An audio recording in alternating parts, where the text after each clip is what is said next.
अस्सलाम वालेकुम स्टूडेंट्स। आज हम सब्जेक्ट करेंगे math, practice with primary numbers. आज हम रिवीजन कर लेंगे 0,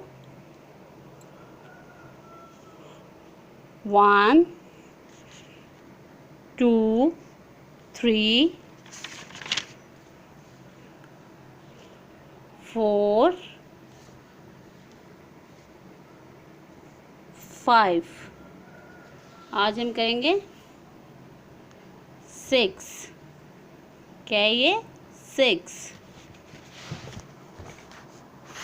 6 पे हम इस तरह डॉट्स पे हाथ फेरेंगे। 6 इस तरह से 6।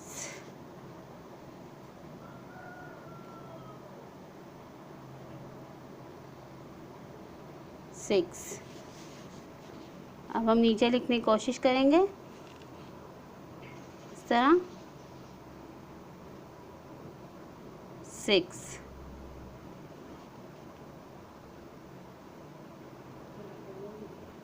6 6।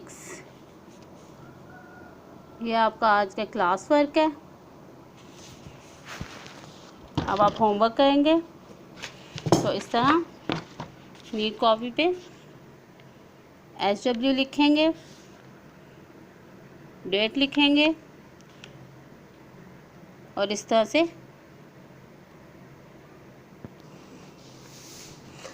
से आप होमवर्क करेंगे। SW, date, counting. आइए रीड करते हैं। 1, 2, 3, 4, 5, 6।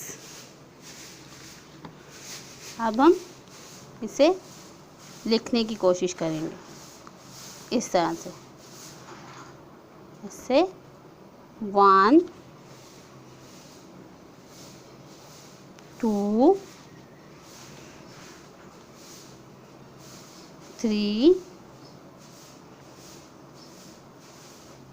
4, 5, 6। आपका ये होमवर्क है, आपने ये पूरे पेज पे करना है।